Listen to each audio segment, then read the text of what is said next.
Going live. Hey guys, We are here. Look at that curtain. It's nice.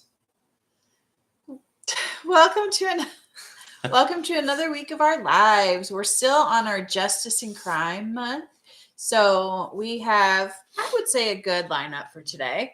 Yeah. I think we kind of enjoyed the movies we watched this week for the most part, and there's a good variety, which is kind of nice. So it kind of hits for different groups of people, I guess, this time.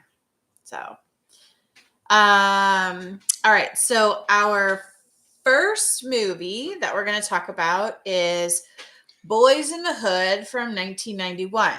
Now, when I pulled this up, he says, "Oh, I don't know if I want to watch that one. I've never really been interested in that one."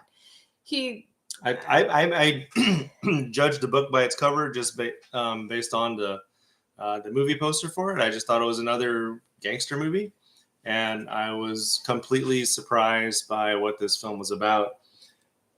It dives into typical life in it was a certain part of California. Yeah, I think it was Los Angeles. Yeah, and that's it. It just showed everyday life as it was over there. Kind of rough life, rough neighborhood. Just the circumstances that the residents had to go through. Kind of, I mean, the kids growing up in just where they're always hearing fighting, hearing yelling, hearing screaming, hearing gunshots, just all kinds of and stressful environment, I would say, that they grew up in.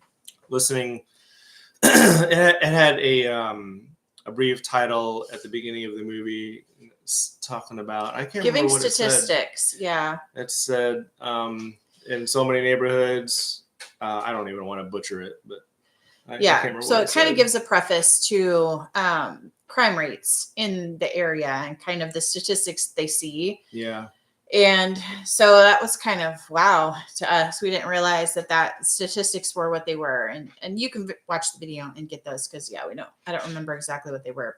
And I wasn't expecting that, mainly because that's not what you hear in today's politics. So it was basically, it picked one of the kids to kind of showcase his experiences from childhood through, I guess, early 20s probably was the age he was by the end of the movie. And just kind of seeing his friends getting arrested as a little kid, his friends getting arrested for shoplifting, and parents in the neighborhood drunk or high, and just some rough. were providing some decent examples. Yeah, so his dad was trying the best he could, and there were several of them that were trying to provide safety, I guess, for the kids and to try to give them some guidance. There was some guidance. Yes. So, and even some of the mothers, it seems like they still had a respect for their mother, and there was a little bit of guidance there, but they still kind of let them go freely about the neighborhood, and people lived and died by the gun, and that was justice around there. And I will say, when we were young, kids just kind of did roam the streets, and that was what we did. We would leave in the morning or after school, and we would just go and hang out with our friends, and we were expected home at a certain time every night. So the guidance was just kind of be home before dark. Yeah, we never really reported where we were going. Our parents never really. I mean, it was a different time and a different.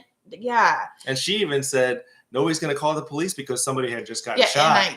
And just said, "Oh, there's no phones." Because that's how life is now. I mean, phones, everything is tracked and traced, and there's phone everything. Aloha, Lord Gaudreau. Thanks for joining us.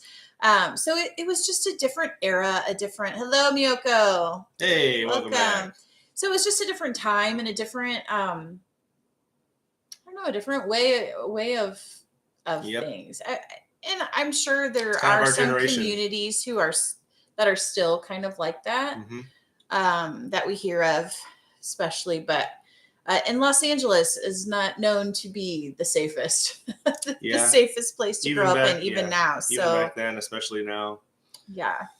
Um, So it was the movie was not what we expected, and it was good. It showed a lot of good values, and it showed parents trying even though they were under tough circumstances. So yeah, there was, I'd say, there was no big political message that they were trying to push across, and just it really was awareness for circumstance and situation. simply presenting life in the hood, as the title suggests. It would not be kid friendly. There was a lot of language and a lot of blood. So Yeah.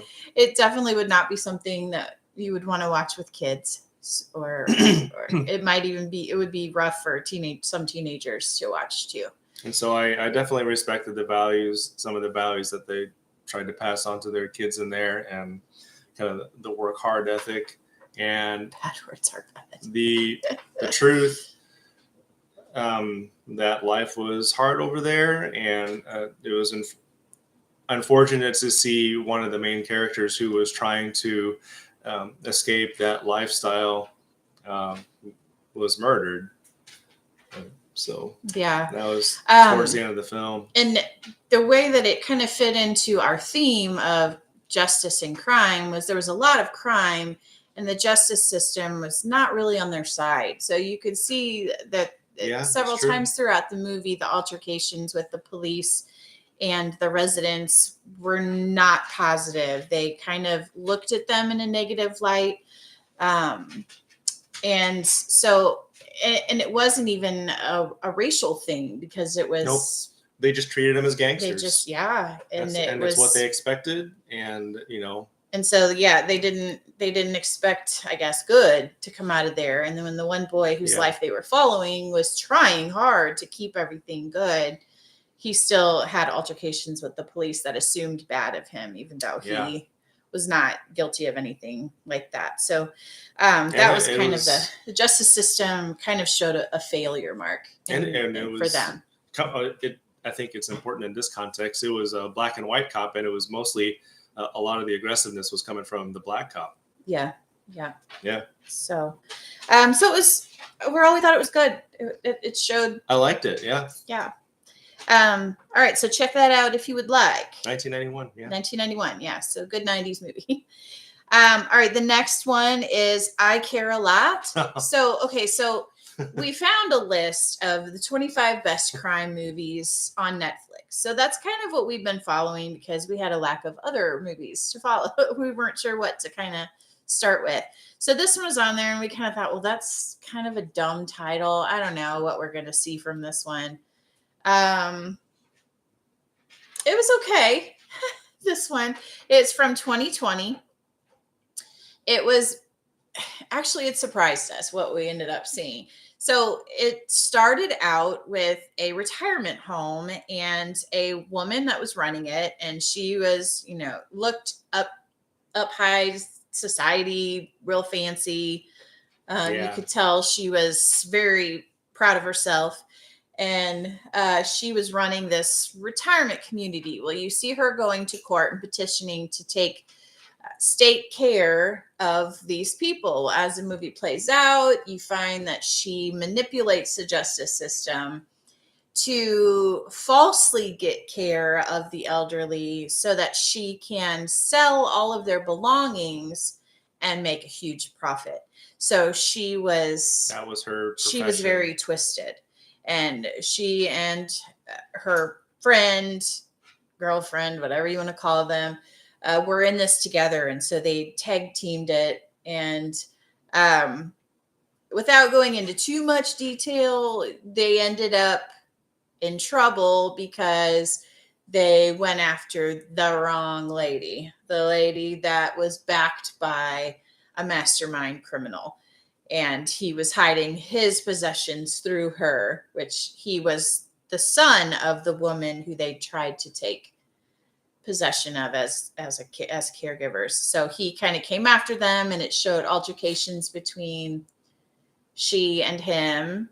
And after seeing what this woman was doing, you want hated her. You want some justice brought Yes. to her, and you were kind of hoping that the bad guy would do it. Yep. And so maybe 3/4 of the way through the movie, I thought, man, this is really just two bad guys going at it.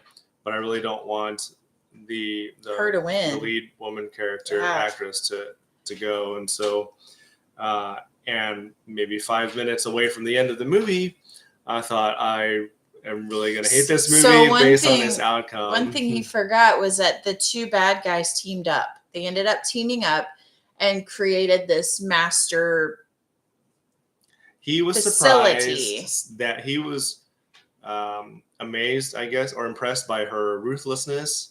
And so he proposed to her, let's team up. Because they were both very cutthroat.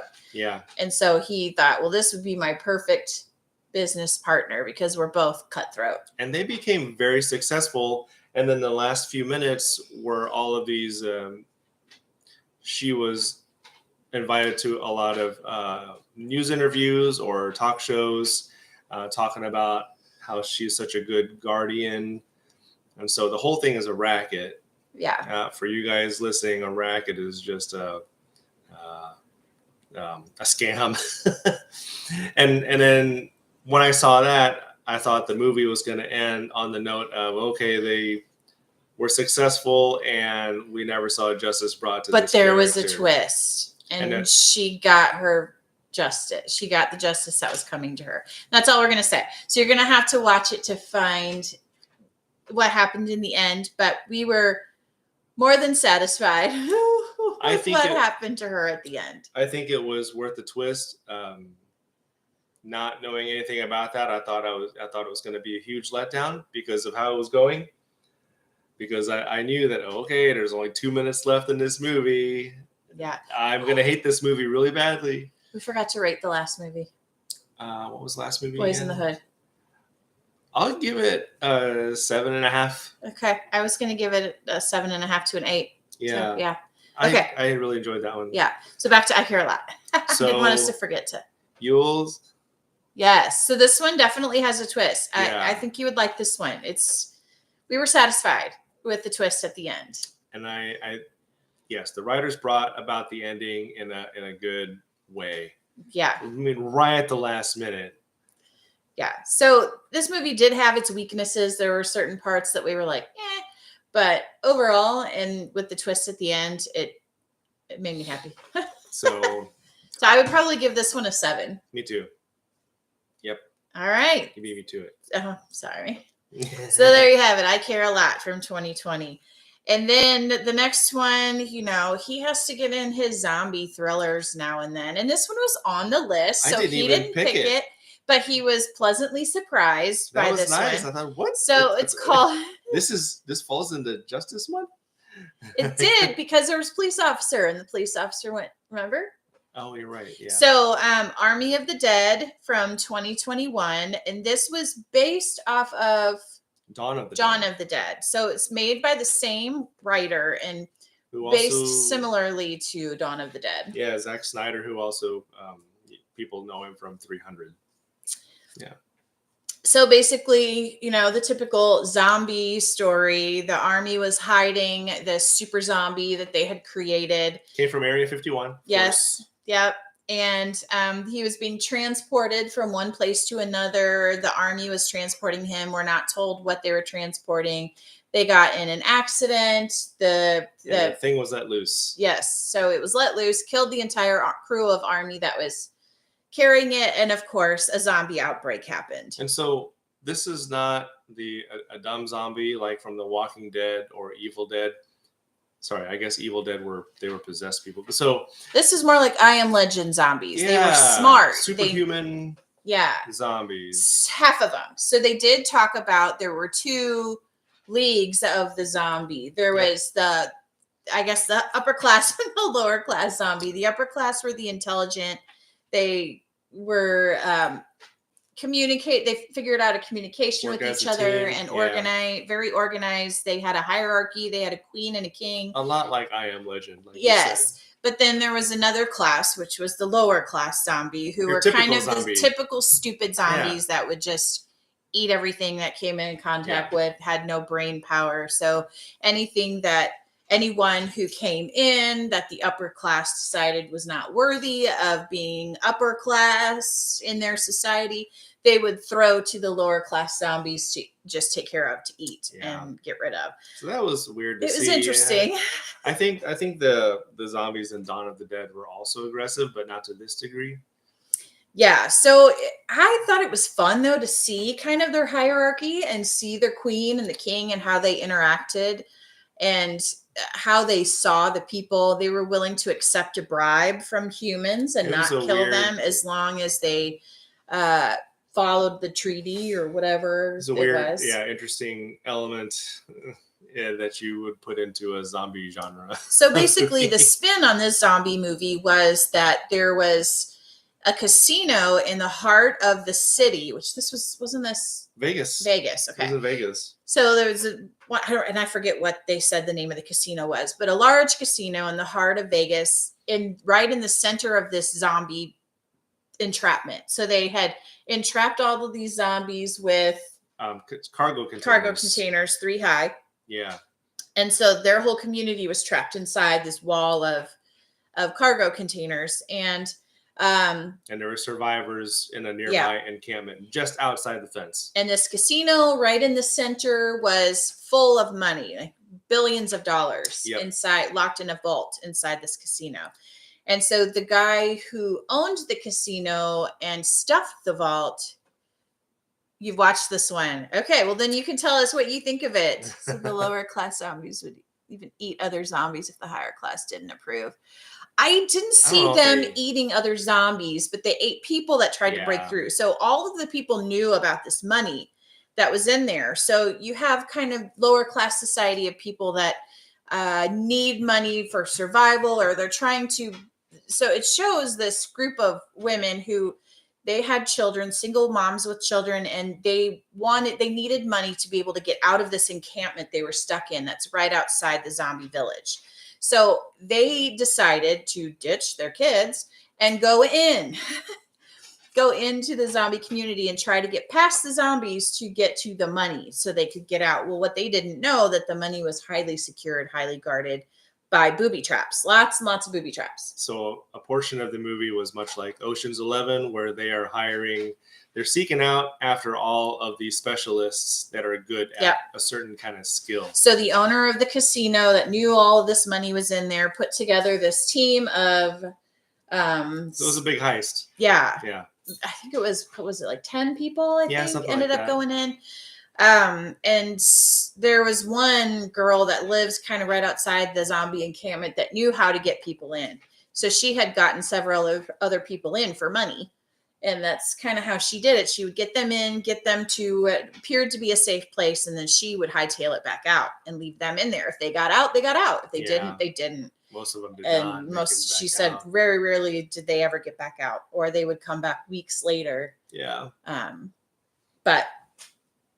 So, it kind of goes through them going in, them fighting, them making this treat. So sacrificing the police officer, actually, he was the one that they sacrificed to the high society zombies to make the treaty for them to be able to pass and go in. And there was an aliens component, aliens from with Sigourney Weaver from 1986, where one of their team was kind of a inside guy that, they're not really after the money. They were after the head of one of these alpha zombies. The queen. Yeah. The head of the queen. That's what they were really after. Because even with their head removed, it was still alive. And so, of course, they wanted to try to weaponize it somehow, and so that the government control a zombie army. Yes, something about the brain. They were going to harvest something with the brain to try to figure out how to regenerate more of her. But of course, when the one bad guy of the good guys cut the head off of her, the king got mad and sought vengeance on all of them. So then you kind of see him dying off one by one. And we won't get into all the details of that so that you have something to watch. But at the end, there was one lone survivor. Yeah. And we're not going to tell you who it was, but it was kind of not the one you would have expected to survive. was the one that survived. So I think the movie was just about the right length. The action's okay, and so was the story was interesting. It kept my attention the whole time. usually for me, zombie movies are dumb. I don't like them. I think they're stupid. But this one actually kept my attention, and I actually kind of liked the setup of it and how there was a hierarchy within the zombie community, kind of like I'm Legend. I was into that one too. I liked that they had some intelligence and not just I don't know. I would like to think if the whole zombie thing was real, that some of us would keep our intelligence and not just turn into stupid, mindless nothing. Need brain. Not that I want to be a zombie, but you know, the whole idea. Hopefully, we wouldn't lose all brain power. I don't know. So I would Zombolio. Like Cornholio. So, Miyoko, if you've watched this one, what did you think of it? Let us know in the chat what you thought of it and how you would rate this one. So, overall, what would you rate this one? Considering you've seen millions of zombie movies. I would probably give it a 7.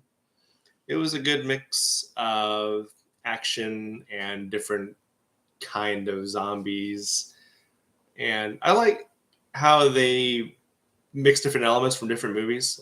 Aliens, I Am Legend. I mentioned some other ones as we were watching. Yeah, you did. Oh, there's some similarities here, but I thought they executed that pretty well. So 7. I would probably give it a 6.5 to a 7. So it was a decent one. Yeah. All right. And then, so we like to try to throw in a series every week.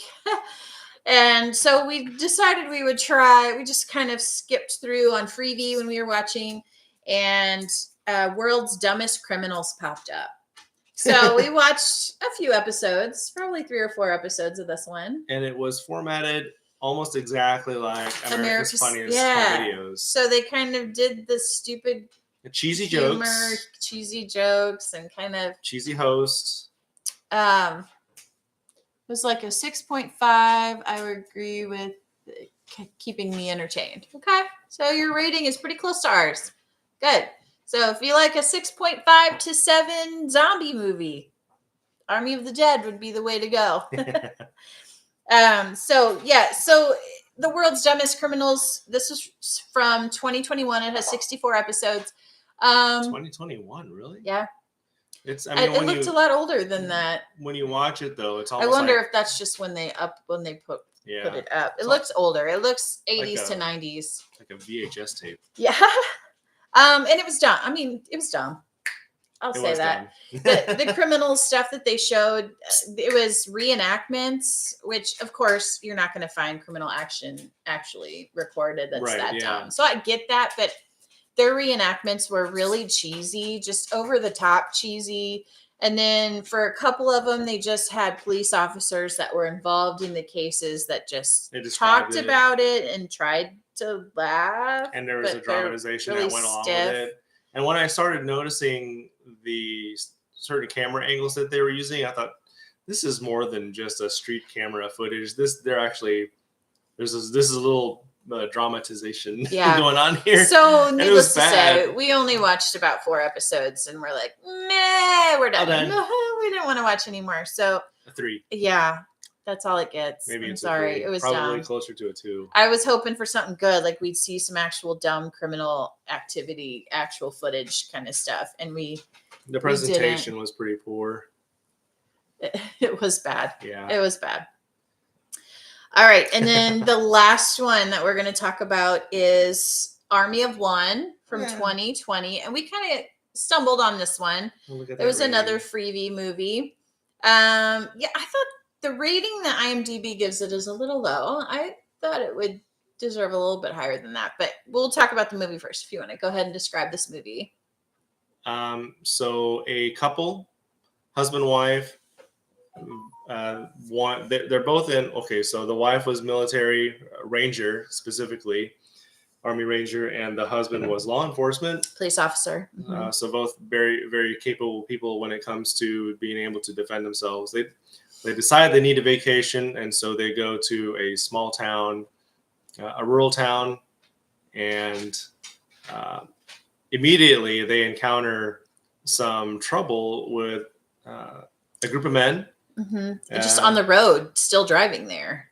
Yeah, that's right. They were being harassed on the road, through the window and driving recklessly. And get this, the lead bad guy's name was Butch. Butch. Yep. Shocker. Not Cletus, Butch.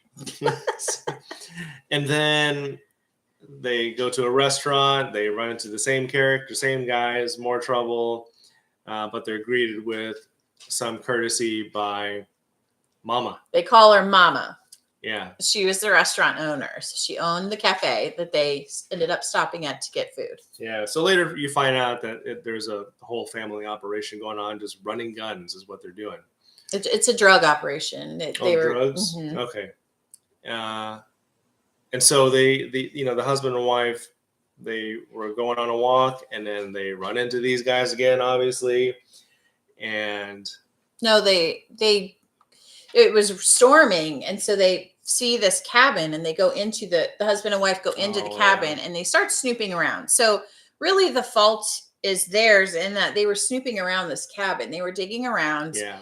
Moving things, found this hidden room where they found all these guns and ammunition and drugs and all these things. Really, kind of right there, they made a big mistake. Yeah, so they kind of had what was coming to them to some degree there, because they were snooping on private property. Because you wouldn't do that, right? You wouldn't just go on some, ooh, look at this. No, that sounds like a bad idea. Yeah. Just kind of go in there. Well, then, before they could get out of there, realizing what they had stumbled into, the bad guys show up. Yep. And then somebody dies, and then I could say the husband dies. Murders the husband right in front of the wife. Attempted to murder the wife, but it was a non-fatal shot. Somehow, at point blank range, he missed. And she lives, but she's unconscious, and they actually throw her into a pit, thinking she's dead. So clearly, they don't know how to check if a person's living or dead. Yeah, they don't confirm their kills like military. So they throw them into a pit where they dispose of others that they've gotten rid of and previously, I guess. And then she wakes back up and starts picking them off one by one, and that's kind of the rest of the story. I didn't like the way that she approached some of them. She had the element of surprise almost with every single bad guy that she approached, and she didn't do a lethal blow, and she had a hatchet. Yeah, and part of me, the way she was coming after them with vengeance and the means to murder, and she was equipped with the know-how by the government to do so. But in my opinion, that's taking the law into your own hands. She did. But you do find out in the movie that their law there was also twisted and part of the bad side. Yeah. All but a few. So there were some good cops that were not part of this evil network. But so pretty much a detached rural town that went by its own rules. And they say that. The police force nearby says, oh, that's the mountain people. They go by their own set of rules. They do their own thing. And they kind of just stay out of there. Yeah. But they did get the call that there was trouble, and that some of them were being picked off and dying because she was murdering them one by one. Yep. And so they do go and try to figure out what's going on. Well, then in the meantime, they also end up in the crossfire, killed by the mountain people or whatever they were called. And so I would rate the fight scenes maybe a 5. They were okay. Yeah. I mean, it was cool to see some moves, but I think they could have taken a different approach with how I think the fight choreography could have been a little bit better, because as you know, Rangers are a special operations. No, she did pretty good at kicking butt with what she had. You're right. She didn't use the axe that she had like she could have, but the fight scenes where she was not equipped because they had roped her up or whatever, and she broke free and had no weapons. She knew what to did do. Good. I mean, she got some leg triangles in there. She knew how to handle herself for sure. I mean, she broke the dude's arm just by flipping him over, and there were some legit fight scenes. I didn't think it was too terrible. Yeah, she could have probably used some different tactics and Did she need to murder all of them that she did? Probably not. The This is long-haired totally, guy, she yeah. probably didn't need to murder him. He kind of, The title was appropriate. I mean, this is Yeah. totally a revenge story, It like was. Kill Bill. yeah. Because But, yeah, a little bit, yeah. in Kill Bill, she lost everything, and then she's coming back for everybody. So it was definitely a vengeance story. She was venging her husband's murder and going after the entire clan, and she managed to wipe out an entire clan of people. I think some of the script was a little bit cheesy. A little bit. I would probably give it a 6. It was a decent action film that kept my attention. I watched. It's rated 4.5 on IMDb, and so we weren't really expecting a whole lot going into it, but a lot of these movies, tonight's movies, we've been rating around a 7 or so, but 5 3/4, 6. Okay, so anywhere between a 5.5 and 6. It's probably a good rating for this. So slightly higher than IMDb rating for this one. It was a decent action flick. I mean, if you're looking for a woman that kicks some butt, this would be Resident one to Evil. watch. Yeah, well, yeah, but that's a whole different. That one is good. You're right. That one would be. Mia Jovovich is a much more. Okay, so if you've already watched Resident Evil and you want to see a girl kick butt movie, and you've already seen Kill Bill, then Army of One maybe would be. I guess there aren't any other. There's not that many so it'd probably be the third. Wonder Woman.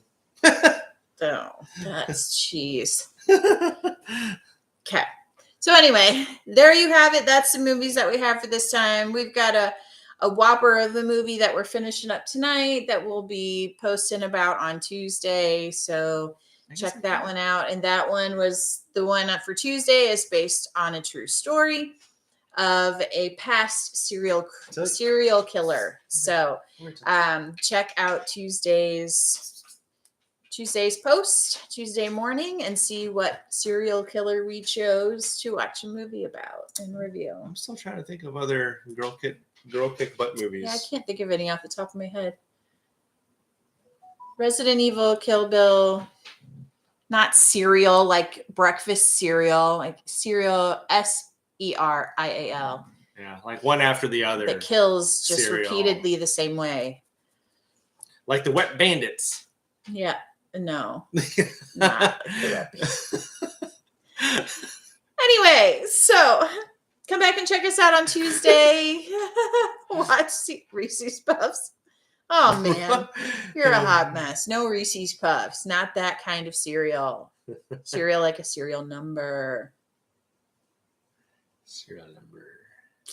Anyway, come back and check us out on Tuesday. See what movie we picked for our Tuesday, and then we have our Friday faves, and then come back for our last week of Crime Justice next Sunday at 9:30. So you'll get the last of our Crime Justice. Then we move on to romance movies.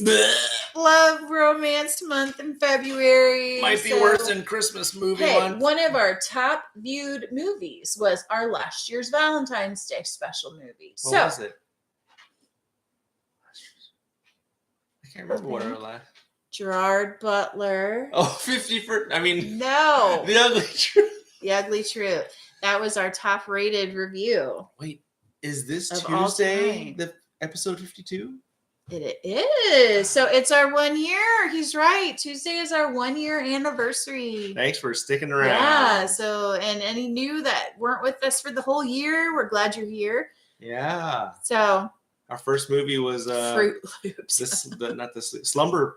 Slumberland was our very first movie that we reviewed. Yeah, You're right. Wow, here we are. We're reviewing a totally different type of movie. Thanks, Miyoko. Thank you. So definitely listen on Tuesday for our 1 year.